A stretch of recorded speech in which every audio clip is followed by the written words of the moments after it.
The atmosphere in Australia was supposed to be electric. It was supposed to be the grand homecoming for the couple who once captured the hearts of the continent. But when Prince Harry and Meghan Markle stepped off that plane, something was fundamentally broken.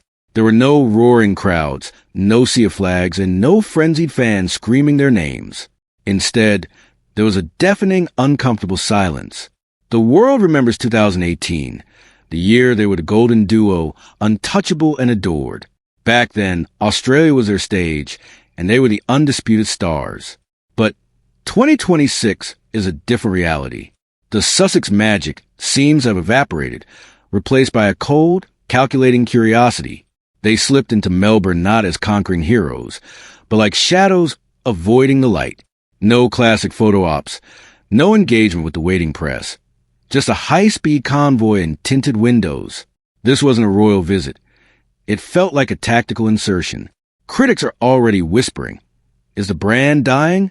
Have they finally exhausted the world's patience? The shift in energy is palpable. When they walked into the Royal Children's Hospital, the reaction was the ultimate red flag. A soft, hesitant hi from the onlookers, rather than the thunderous applause of yesteryear. It hit hard because it revealed the truth. The pedestal is gone. People are no longer blinded by the royal glitter. They are looking at the substance, and they are finding it lacking. This trip isn't about service anymore. It's about survival. They are trying to reclaim a narrative that has long since spiraled out of their control. Every smile feels rehearsed. Every wave feels like a desperate attempt to catch a fading spark. The public isn't just indifferent. They are skeptical. They see the business class flights, the private convoys, and the wall of security, and they ask, who is this for? Is it for the children in the hospital, or is it for the cameras that follow their every move? The tension is building, and the silence from the Australian public is the loudest warning Harry and Meghan have ever received. They are no longer the people's prince and princess. They are celebrities in a world that is moving on, and Australia is the first place where the mask is truly beginning to slip. Beneath the surface of every charity stop on this Australian tour lies a cold, commercial reality that is triggering a wave of fury.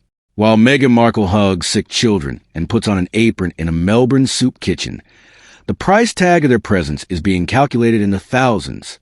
This isn't just a visit. It's a product launch. The biggest scandal? The exclusive wellness retreat in Sydney. Meghan is headlining an event where tickets cost more than a family's monthly mortgage. Yoga, sound healing, and manifestation, all sold under the guise of empowerment, but clearly designed to fill the Sussex coffers. How can you claim to be a champion of the poor while charging a king's ransom for a few hours of your company? The hypocrisy is staggering. In the soup kitchen, Meghan was seen cooking for the homeless, yet she was draped in designer clothes worth more than the annual income of the people she was serving. It's a jarring contrast that the Australian public cannot ignore. Is this genuine empathy, or is it a carefully staged photo op to maintain the illusion of royalty? Harry, too, has traded his military uniform for a corporate suit, delivering speeches at high-priced mental health summits where access is tiered by the thickness of your wallet. They are operating in a quasi-royal gray zone. Using the prestige of the monarchy, they claim to hate to sell tickets to their own personal brand. The backlash is growing. A petition against taxpayer-funded security has gained tens of thousands of signatures. Australians are asking why they should pay for protection of two private citizens who are here to make a profit. The narrative of service is being shredded by the reality of monetization. Every emotional moment caught on camera now feels like a calculated move in a larger business strategy. They aren't here to serve Australia. They are here to use Australia as a backdrop for their next Netflix special or lifestyle brand. The People's Duchess has become the corporate duchess.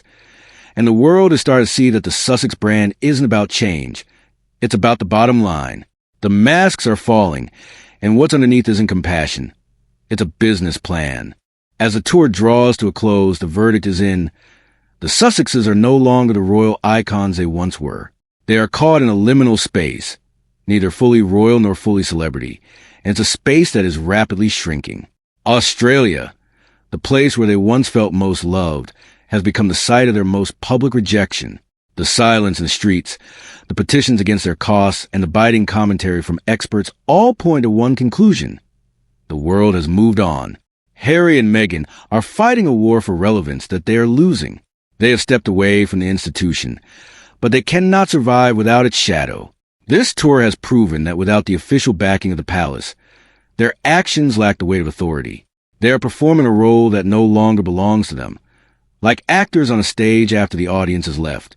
The quasi-royal tour was a gamble, an attempt to show the world they still matter. But instead of showing strength, it showed desperation. Every staged hug and every curated speech only highlighted the gap between who they want to be and who they actually are. The world is tired of the drama, the complaints, and the constant monetization of their royal ties. What happens next? Can the Sussex brand survive a cold reception in their former stronghold? The identity they're trying to build, independent, humanitarian, commercial, is full of contradictions that are tearing it apart. They want the privacy of private citizens, but the attention of global stars. They want to be seen as humble servants while living in the heights of luxury.